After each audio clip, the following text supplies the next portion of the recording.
Imagine la scène, parce que je te garantis qu'elle t'est arrivée au moins une fois ces 30 derniers jours.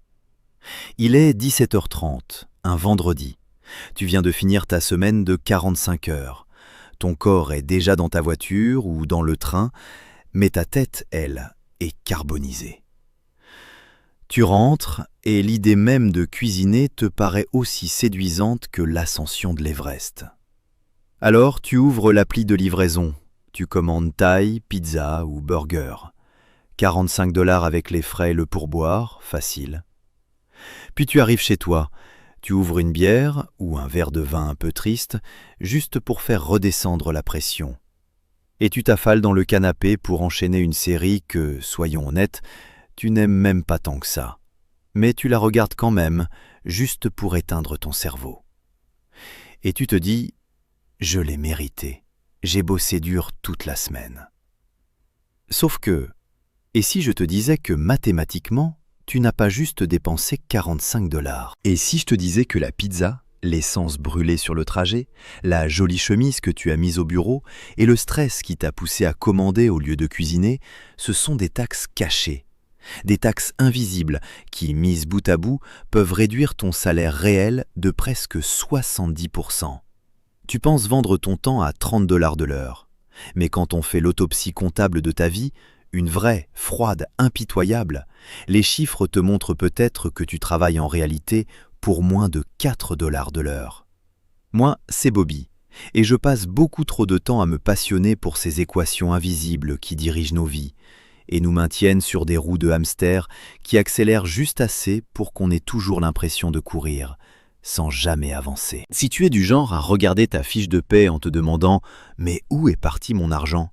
ou si tu as l'impression qu'en fin 2025, tu travailles plus que jamais sans que ton compte épargne ne bouge vraiment, alors abonne-toi et mets un like.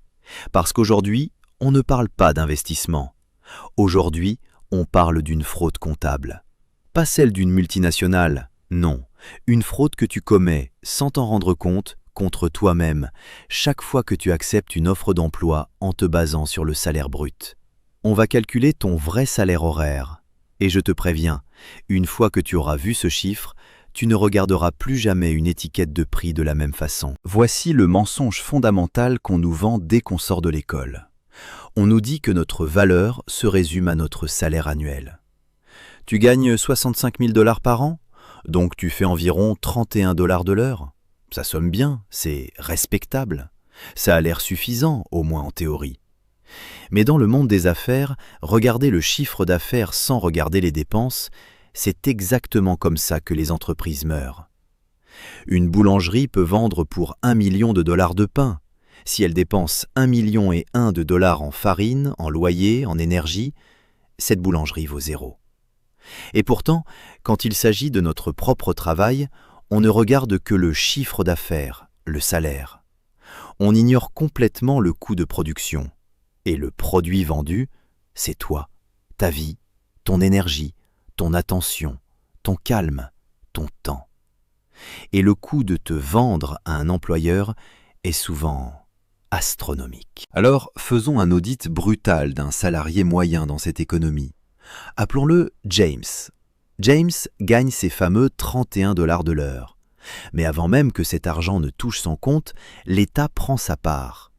Entre impôt fédéral, impôt d'État et cotisations type FICA, les 31 deviennent très vite environ 24 $ de l'heure. Ça, c'est la partie facile, tout le monde le sait. Maintenant commence la vraie soustraction, les coûts liés au travail. Les dépenses que James paye uniquement pour avoir le privilège d'occuper son poste. D'abord, le trajet. L'Américain moyen dépense des milliers de dollars par an en essence, entretien, assurance, pneus, réparation, juste pour atteindre l'immeuble où il gagne son argent. S'il conduit 30 minutes aller et 30 minutes retour, c'est de l'usure sur un véhicule qu'il possède presque uniquement pour aller travailler. S'il prend le train, c'est l'abonnement mensuel. Soyons prudents, disons que ça lui coûte 4 000 $ par an. Ensuite, le coût de l'apparence. James ne peut pas sortir du lit et débarquer au bureau en pyjama. Il lui faut des vêtements business casual, parfois du pressing, des chaussures correctes. Il doit avoir l'air professionnel. Ce n'est pas un choix esthétique, c'est une exigence, et toute exigence a un prix. Puis vient la taxe la plus sournoise, la taxe de commodité.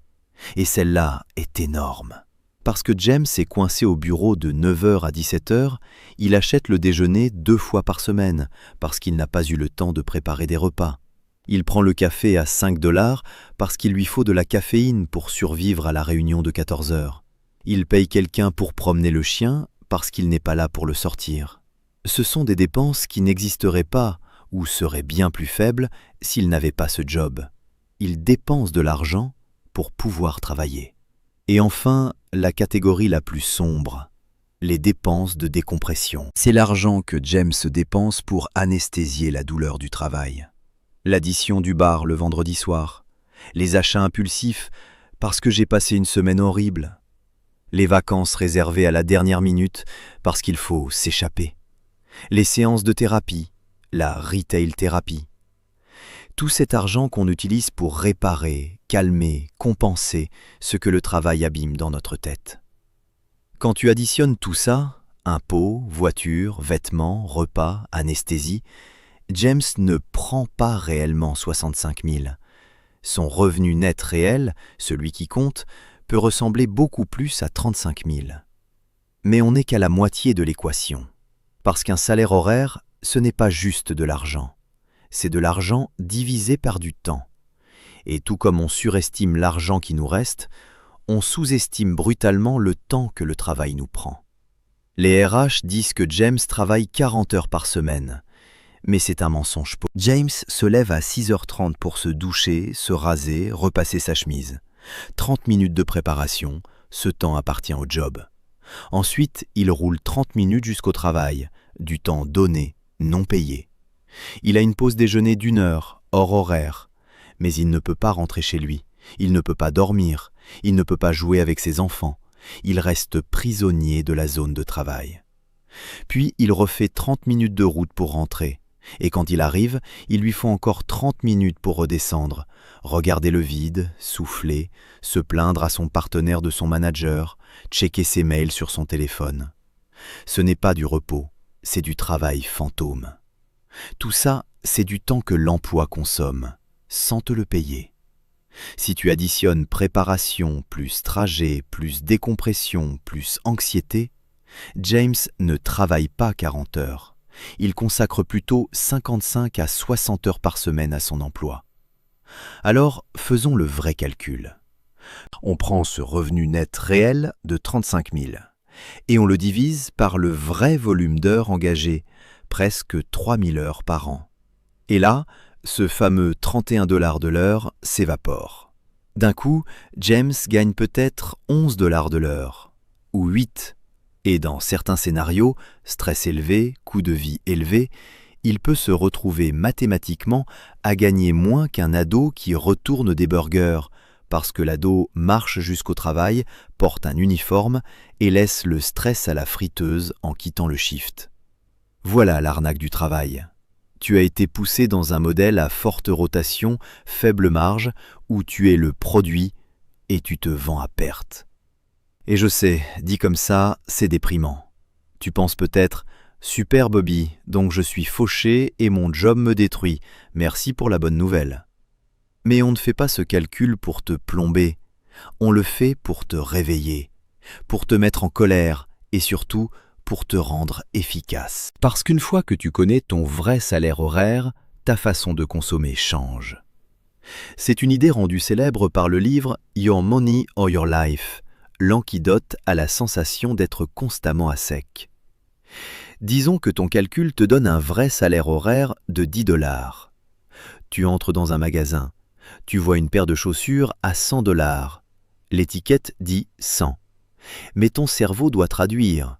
Ce n'est pas 100$, c'est 10 heures de ta vie. 10 heures dans les embouteillages, 10 heures à encaisser des mails passifs-agressifs, 10 heures à rater ta famille, 10 heures à te vendre. Est-ce que ces chaussures valent 10 heures de souffrance ? Soudain, la réponse est presque toujours non. Et cette mathématique révèle aussi le piège des menottes dorées. On accepte des promotions qui promettent plus d'argent, mais qui multiplient les coûts. Tu deviens manager, on t'offre 10 000 $ d'augmentation. Génial, non? Sauf que maintenant, tu finis tard tous les soirs, donc tu commandes à emporter tous les soirs. Tu dois acheter de meilleurs costumes. Tu as besoin d'une deuxième voiture parce que tu ne peux plus covoiturer. Ton stress explose, donc tu réserves des vacances plus chères pour tenir. Et tu découvres un truc presque interdit. Ton vrai salaire horaire peut baisser après une promotion. Tu fais passer plus d'argent sur ton compte, mais tu en gardes moins. Et tu donnes plus de ta vie pour l'obtenir. Et il y a un autre coût encore plus effrayant, le coût d'opportunité. Quand tu dépenses ton argent pour le coût de travailler, trajet, café, repas de secours, tu voles à ton futur toi l'arme la plus puissante, les intérêts composés. Ce café à 5 $ par jour parce que tu es trop épuisé pour le faire chez toi, sur 30 ans, investi à 7%, c'est presque 200 000 $. Tu ne bois pas seulement du café, tu bois ta retraite, tu bois ta liberté. Le système compte sur une chose, que tu sois trop fatigué pour faire ses calculs. Il compte sur le fait que tu restes un consommateur passif de ta propre vie. Il veut que tu te dises « je gagne bien ma vie » pour que tu continues à signer le bail de l'appartement premium, à financer la voiture premium et à t'enfermer dans un cycle où tu as besoin du travail pour payer les choses que tu as achetées afin de supporter le travail. Alors quelle est la solution? Comment on casse cette équation? La solution n'est pas forcément de quitter ton job demain et d'aller vivre dans les bois. Restons réalistes, on a des factures. La solution, c'est d'optimiser sans pitié ton vrai salaire horaire. Ça devient ton nouveau baromètre de réussite, pas le revenu, l'efficacité. Est-ce que tu peux négocier 2 jours de télétravail? Si ça t'économise 2 heures de transport et 10 $ d'essence, tu viens de te donner une augmentation massive sans que l'entreprise ne paye 1 centime de plus. Est-ce que tu peux préparer tes repas le dimanche? Ça réduit ton coût de production. Est-ce que tu peux déménager plus près du travail? Est-ce que tu peux arrêter de te soucier du regard de tes collègues sur tes vêtements? Chaque dollar de dépenses liées au job que tu supprimes, c'est $1 de liberté pure. Mais le plus grand changement est psychologique. Tu dois commencer à traiter ton travail comme une entreprise. Un bon entrepreneur ne cherche pas seulement à augmenter le chiffre d'affaires, il cherche à augmenter la marge. Ta vie est l'entreprise. Ta marge, c'est le temps et l'argent qui te restent pour être un être humain. Si tu gagnes 100 000 $ par an, mais que tu dépenses 95 000 et 80 heures par semaine pour générer ce chiffre, tu es une entreprise en faillite. Tu es Enron. Tu attends l'effondrement. Mais si tu gagnes 50 000, que tu dépenses 20 000 et que tu travailles 30 heures par semaine, tu es une entreprise rentable, solide, durable. Tu gagnes. C'est là que la mauvaise révélation devient une action positive. Ce week-end, je veux que tu t'assoies et que tu fasses les chiffres, pas le vendredi soir quand tu es vidé, mais le dimanche quand tu es frais. Calcule le coût de ton trajet. Estime tes impôts. Sois honnête sur tes dépenses de décompression. Divise ton salaire net réel par le total d'heures réellement dédiées au travail. Puis, écris ce chiffre sur un post-it et colle-le sur ta carte bancaire. Mon vrai salaire est de 8,50 $ de l'heure. La prochaine fois que tu veux acheter un truc idiot, regarde ce nombre. Demande-toi, est-ce que je suis prêt à échanger 4 heures de ma vie contre ce bout de plastique? Cette simple friction te fera économiser plus que n'importe quelle appli de budget. On vit dans une époque où le temps devient la monnaie ultime. Les riches achètent du temps. Les pauvres le vendent à prix cassé. Ne vends pas ton temps à prix cassé. Audite ta vie. Coupe les coûts vampires associés à ton job. Crée un écart entre tes revenus et tes dépenses, parce que cet écart, c'est là que ta liberté respire. Si cette vidéo t'a fait reconsidérer ta fiche de paie, partage-la à un collègue qui a l'air épuisé. On est nombreux dans le même piège, mais on peut s'en sortir ensemble, à coups de chiffres, de lucidité et de décision. Merci d'avoir regardé, et on se retrouve dans la prochaine.